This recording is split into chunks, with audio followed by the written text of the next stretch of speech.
suis heureux de vous retrouver aujourd'hui pour un partage biblique et j'espère qu'il vous fera le plus grand bien et que vous serez bénis et nourris par la parole de Dieu. Aujourd'hui, nous allons parler de Moïse.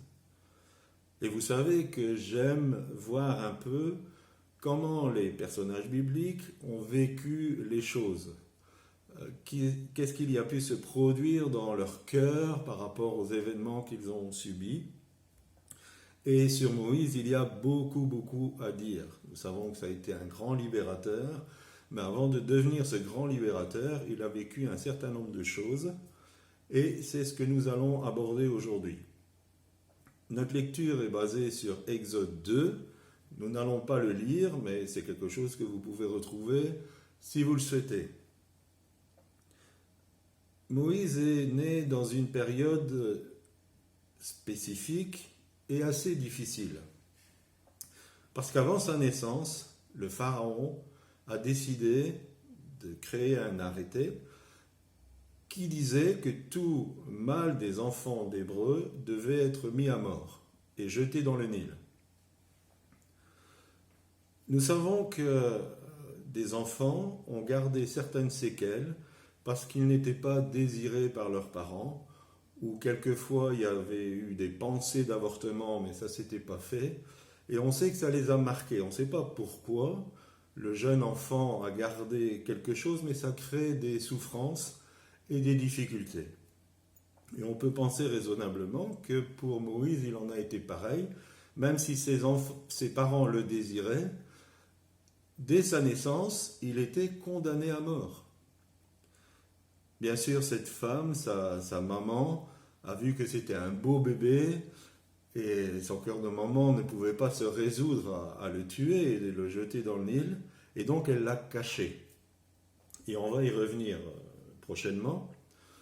Il faut savoir qu'il y avait 3 enfants dans la famille. Il y avait Myriam, ou Marie, qui était plus âgée, et puis Moïse avait un frère qui s'appelait Aaron. Et Aaron avait 3 ans de plus, c'est-à-dire que Aaron avait 3 ans quand Moïse est né. Et Aaron n'avait pas été menacé par cette mesure du pharaon. Il avait vécu son enfance comme tout autre enfant. Alors j'en viens à d'abord une première réflexion. Pourquoi, au temps de Moïse, Pharaon a donné cet ordre? Est-ce que le diable connaît l'avenir et savait que cet enfant qui naissait serait le libérateur du peuple d'Israël? Oui, du peuple d'Israël, des Hébreux. Le diable ne connaît pas l'avenir. Alors vous allez me dire, mais pourquoi? Rappelez-vous, si vous retournez à Abraham, l'Éternel a prophétisé à Abraham que ses descendants, les Hébreux, seraient opprimés en Égypte pendant 400 ans. Nous savons que quand Moïse est sorti d'Égypte avec le peuple, il s'était passé jour pour jour, nous dit la parole, 430 ans. Alors on pourrait dire, mais Dieu s'est trompé. Mais notez bien les mots que l'Éternel a utilisés pour Abraham. Il dit, ta descendance sera opprimée pendant 400 ans. Effectivement, tant que Joseph était vivant, les Hébreux n'ont pas été opprimés en Égypte. Et donc on imagine que cette période a duré 30 ans. Et la Bible nous dit qu'après est venu un autre pharaon qui ne connaissait pas Joseph. Et l'oppression des Hébreux a commencé à ce moment-là. Ma réflexion, c'est qu'il faut faire attention à chaque mot que Dieu nous dit. L'important quand Dieu nous donne une parole, c'est de bien réfléchir, analyser chaque mot que Dieu nous dit. Et là, il a dit à Abraham, ils seront opprimés. Il n'a pas dit, ils seront 400 ans en Égypte. Il a dit, ils seront opprimés 400 ans en Égypte. Et j'en reviens au diable. Et je n'aime pas trop parler de lui, mais c'est important de le faire dans ce contexte-ci. Le diable a entendu cette parole. Et il a calculé les années. Et quand le peuple hébreu a commencé à être opprimé, il a calculé 400 ans. Et quand les 400 ans sont arrivés, ou du moins quelques années auparavant, il a dit, le libérateur va naître là. Et il a fait par Pharaon ordonner que les enfants soient tués. Ce que je veux dire par là, c'est que tu peux aller voir les voyants, les marabouts, tu peux aller voir toutes sortes de personnes qui travaillent dans l'occultisme, elles ne savent pas l'avenir. Le diable ne sait pas l'avenir. Mais le diable est bien au courant des temps de Dieu. Et si j'en prends un exemple actuel, Jésus a dit que quand l'évangile serait annoncé dans le monde entier, ce serait l'heure de son retour. Et le diable est en train de fermer toutes les portes pour que l'évangile ne puisse plus être propagé. Il est en train de fermer les pays pour que l'évangile soit enrayé, parce qu'il sait que quand l'évangile sera prêché d'une manière large dans toute la planète, son heure va arriver. Et j'en reviens quand tu vas voir une voyante, tu vas me dire, oui, mais c'est vrai, parce que ce qu'elle a dit, cette voyante, ou ce marabout, ça s'est réalisé. Est-ce qu'on peut avoir une parole vraie qui émane du père du mensonge? Non. Non. Quand tu vas voir ce genre de personnes, tu es en train d'entendre l'avenir que le diable te réserve. En venant te soumettre à ceux qui prédisent l'avenir, tu es en train de soumettre ton avenir à l'ennemi de ton âme. Et c'est pour ça que je t'invite, si c'est ton cas, à couper ces choses et à t'humilier devant Dieu, afin que tu sois libéré. Je me rappelle du témoignage d'un frère qui, avant sa conversion, avait été consulter une voyante. Et la voyante avait eu en image un chêne qui était coupé. Et elle lui avait dit, tu vas mourir à 30 ans. Et ce frère, il s'est converti et il vivait dans la joie du Seigneur. Mais quand il est arrivé à ses 29 ans, il a commencé à être tourmenté par cette parole. Et quelque part, il y mettait sa foi en disant, il me reste une année à vivre. Il a fait une excellente chose, c'est qu'il a amené à la lumière ce qu'on lui avait dit. Et des frères ont prié pour lui, ils ont brisé le pouvoir de cette parole. Il y a eu humiliation parce qu'il avait consulté une voyante. Et il a survécu. Il a vécu de nombreuses années après. Quand tu vas voir ces personnes qui disent l'avenir dans le domaine occulte, ils ne te disent pas la vérité. Ils sont en train de t'annoncer ce que le diable a prévu pour toi. Et ce qui est beaucoup mieux, c'est de chercher l'avenir que Dieu te réserve. Quel est cet avenir que Dieu a pour toi? Et la parole de Dieu nous dit, j'ai pour toi des projets de paix et non de malheur. Un avenir fait d'espérance. L'avenir en Dieu est un avenir fait d'espérance. Et donc nous voyons que notre Moïse, dès sa naissance, a été menacé de mort. Alors bien sûr, un bébé, ça bouge, ça fait du bruit, ça pleure parce que ça a des besoins. Et le cacher, ça devenait quasi impossible. Et donc vous savez cette histoire, vous l'avez même peut-être vue à la télévision. À un moment donné, sa maman va le mettre dans un panier de joncs, qu'on appelle maintenant d'ailleurs un Moïse, et elle l'a mis sur le Nil. Et puis elle a demandé à Myriam de surveiller ce qu'il arrivait. Et vous savez que la fille de Pharaon elle-même a vu le panier, a vu l'enfant, son cœur a été touché, et elle a décidé de l'élever. Mais comme elle n'était pas mère, elle avait besoin d'une mère nourricière. Donc l'enfant a été rendu à sa mère, jusqu'au moment où il a été sevré. Et donc le sevrage des enfants à l'époque, c'était pas comme aujourd'hui, où après 2-3 mois, le bébé il n'est plus au sein, mais ça prenait beaucoup plus de temps, peut-être 2-3 ans. Donc imaginez aussi un enfant de 2-3 ans qui est arraché à ses parents, qui est arraché à sa mère, pour être donné à une autre. Et tout cela a marqué Moïse, parce qu'en fait, nous allons voir que dans la vie de Moïse, il y a eu des points de réussite, mais il a toujours été poursuivi par le rejet. En fait, comme le diable n'a pas réussi à le tuer, il va essayer de le détruire par le rejet. Et nous voyons Moïse, dans sa première période de 40 ans, il va être enseigné dans toute la sagesse des Égyptiens, il va recevoir la meilleure éducation de l'époque, il va être à la cour du roi, il va fréquenter les grands du palais. Et la parole de Dieu nous dit qu'il était fort en actes et en paroles. Alors, déjà, j'entrevois un peu ce qui était plus tard. Moïse n'était pas un bégayeur. Il était fort en actes et en paroles. C'était un bon discoureur. C'était quelqu'un qui savait mener les hommes. C'était un leader dans tout son potentiel. Même Quen, dans la parole du Nouveau Testament qu'il a traduite, il dit que c'était un excellent orateur. Il avait toutes les qualités, les capacités d'un bon leader. Et on ne sait pourquoi, dans cette période, est-ce qu'il était au courant qu'il était hébreu? Est-ce qu'il l'a appris en cours de route?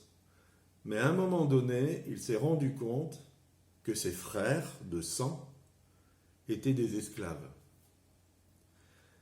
Et la Bible nous dit qu'il a préféré abandonner toute la gloire de l'Égypte pour, devenir un esclave, entre guillemets, comme ses frères. Alors bien sûr, de sa position, il va essayer de devenir un libérateur. Et là, j'ouvre une parenthèse. Dieu vous a déjà formé depuis votre naissance pour une mission. Dieu a déjà mis en vous un potentiel de qualité, de réactivité pour mener à bien une mission qu'il veut vous confier.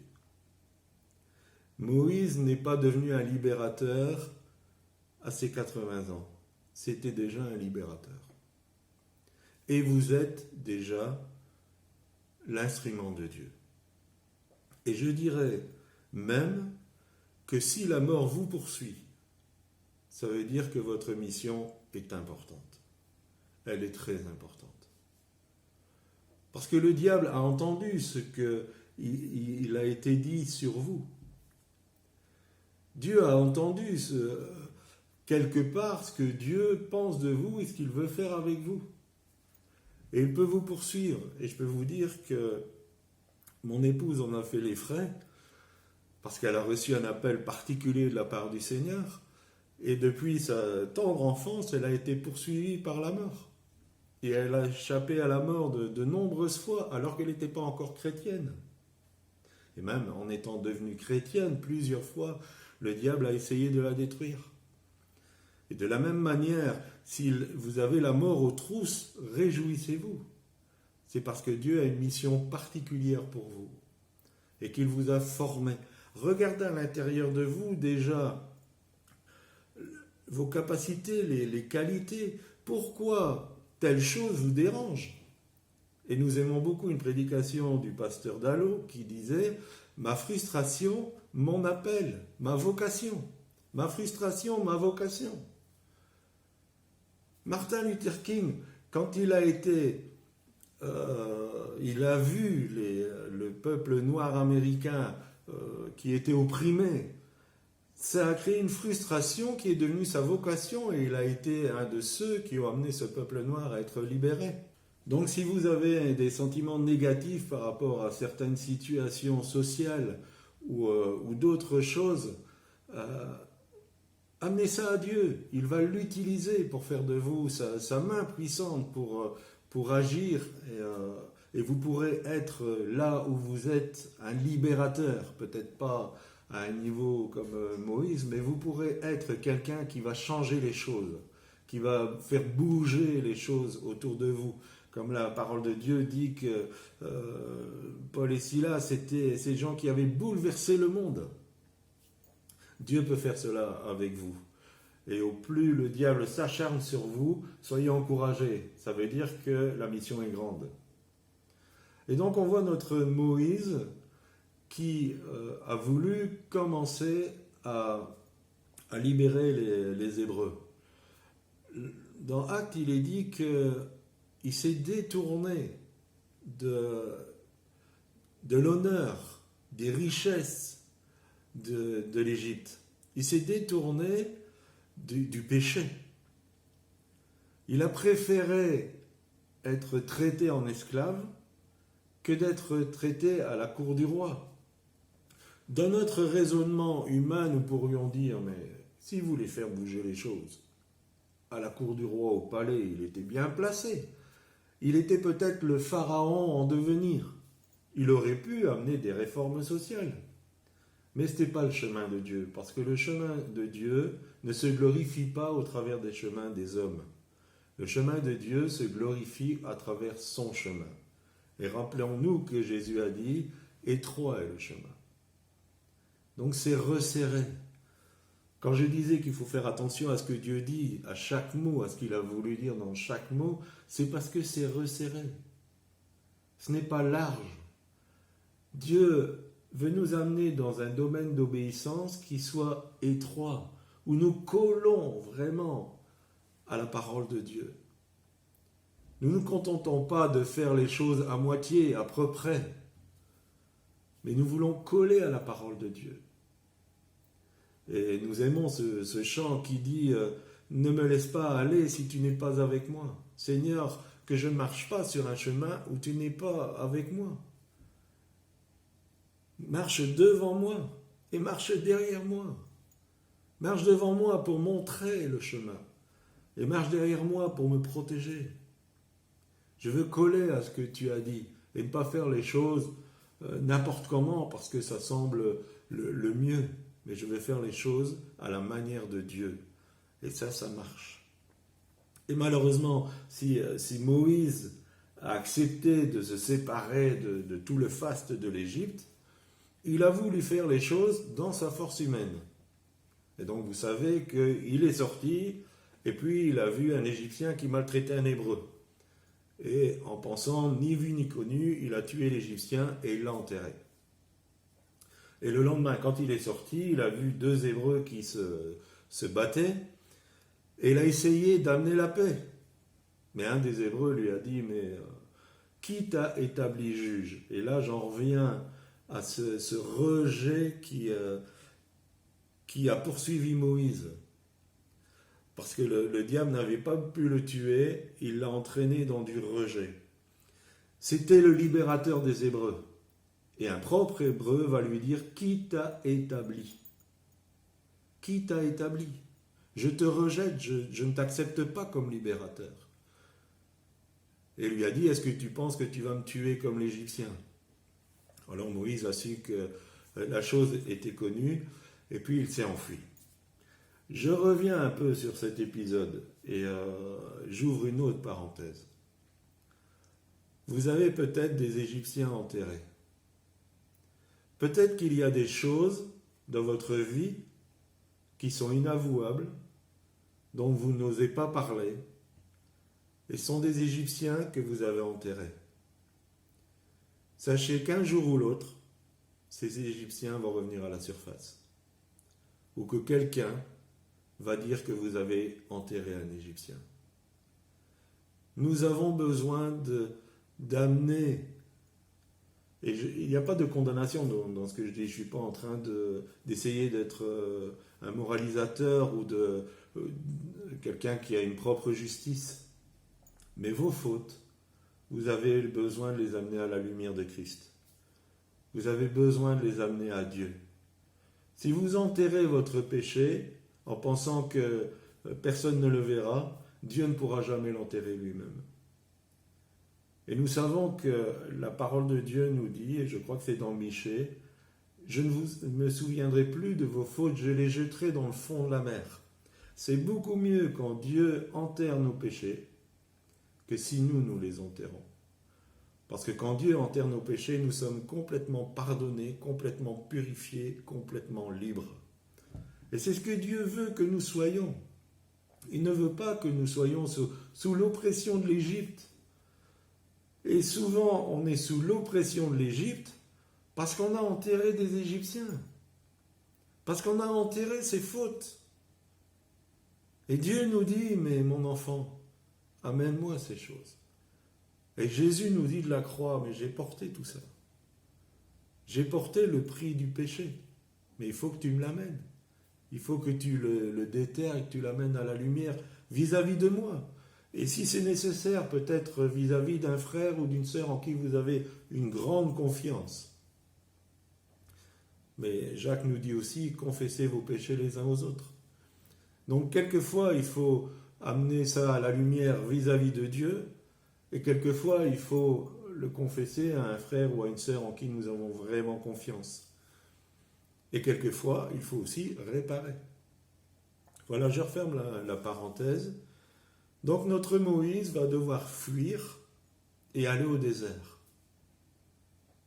Et le désert, c'est quelque chose d'extraordinaire. Alors, dans les milieux chrétiens, on parle du désert, c'est un temps d'épreuve, c'est un temps difficile, mais le désert, c'est un épurateur. Et le désert va créer chez Moïse tout un travail de purification. Il est libérateur, il le reste. Les appels et les dons de Dieu sont irrévocables. Quand Dieu a choisi un être humain, et j'aime beaucoup cette phrase, quand Dieu a un projet, il crée un être humain. Le projet que Dieu avait pour vous quand il vous a créé restera. Cela restera même si vous faites des erreurs, comme Moïse a fait des erreurs. Ça restera. Il vous a appelé à tel ministère, cela restera, même si vous faites des erreurs. Mais vous avez besoin, après les erreurs, de passer par le désert. Et il y a cette parole sur notre cœur, c'est que nous voulons être le lion. Nous voulons être le lion de Juda, nous voulons rugir. Mais Jésus, avant d'être le lion de Juda, il a été l'agneau immolé. Et si nous voulons être des lions de Juda, nous devons être des agneaux immolés. Nous devons avoir cette douceur de l'agneau et nous laisser immoler. Et c'est le travail du désert. Vous pensez que l'épreuve vous tombe dessus comme ça par hasard? Vous pensez que le temps de désert vous tombe dessus comme ça par hasard? Vous pensez que c'est une injustice ou que Dieu ne vous aime pas? Il n'y a rien de plus faux. Le temps de désert est quelque chose de magnifique et de nécessaire si nous nous laissons faire. Parce que le désert va nous immoler. Le désert va faire de nous cet agneau immolé. Et nous osons dire que sans brisement, il n'y a pas de force. Sans brisement, il n'y a pas d'onction. Ou une onction qui est mélangée avec la force humaine. Nous pouvons voir les hommes de Dieu dans la parole, nous pouvons voir les hommes de Dieu qui ont marqué notre 20e ou 21e siècle. Ils ont été brisés, ils ont eu un temps de brisement, ils ont fait peut-être des erreurs au départ, et puis il y a eu le temps de désert. La parole de Dieu dit « Je l'amènerai au désert, et je parlerai à son cœur ». Quand Dieu parle au cœur, c'est parce qu'il aime. C'est parce qu'il a de l'amour. Et quand Dieu t'amène dans l'épreuve, dans les temps difficiles, c'est parce qu'il a de l'amour. Et cette épreuve va amener à la surface ce qu'il y a dans tes tripes, ce qu'il y a au plus profond de toi. Un être humain ne peut se connaître, et surtout un enfant de Dieu ne peut commencer à se connaître que quand il est mis dans l'épreuve. L'épreuve de votre foi, qui est une source de bénédiction. Parce que toutes ces choses encore qui sont là en dépôt dans notre être et qui ne sont pas la gloire de Dieu vont disparaître, vont être amenées à la surface et puis nous allons en être libérés pour être remplis de la douceur de Dieu, pour être remplis du fruit de l'esprit, pour être remplis d'amour, de paix. Et les personnes les plus, comment je dirais, qui ont le plus de compassion dans le peuple de Dieu, qui ont beaucoup d'amour, qui ont beaucoup de compréhension, sont des personnes qui sont passées par le désert et qui se sont laissées briser. Lâchez l'idée d'être le lion de Juda avant son temps et laissez l'épreuve du désert se faire. Et nous verrons que pour Moïse, ça va prendre 40 ans. Bien sûr, quand il va arriver à Madian, son identité de libérateur va revenir à la surface, et puis il va rendre justice aux filles de Jéthro, parce que je crois que c'est les Amalécites n'étaient pas du tout galants, parce qu'ils arrivaient et puis ils chassaient les filles de Jéthro pour faire boire leur troupeau. Puis là, à nouveau, il va jouer au libérateur. Et là, il est parti pour une autre période de 40 ans. 40 ans de faste en Égypte, 40 ans de désert. 40 ans de construction humaine, 40 ans de construction de Dieu et de déprogrammation de Dieu. Et donc peut-être que tous vos acquis, tout ce que vous avez pensé, tout ce que vous avez en optique par rapport au service de Dieu, toutes ces choses ont besoin de passer par le désert. Et il y a des choses qui vont être déprogrammées. Il y a des choses que vous avez pensées. Il y a même peut-être des enseignements bibliques que vous avez reçus qui vont être chamboulés. Et je me rappelle, j'ai été élevé dans l'Évangile, donc la Bible, je connaissais très très bien. Et un peu après mes 30 ans, on m'a proposé de faire un centre de formation biblique. Et j'y allais en pensant, qu'est-ce qu'il peut m'apprendre? Et dès le premier cours, j'ai entendu quelque chose d'extraordinaire sur un exposé sur l'Évangile. Et j'ai dit, Claudie, tu n'y connais rien. Et j'ai commencé à laisser cet enseignement me déprogrammer de choses que je pensais et qui n'étaient pas la vérité de Dieu, qui n'étaient pas justes.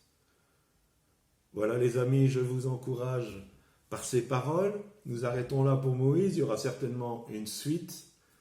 Donc voilà notre ami qui se retrouve au désert, qui est à l'école de Dieu et qui va laisser le Seigneur le transformer, et nous allons voir sa rencontre avec le buisson ardent. Je vous souhaite d'être bénis par ces paroles.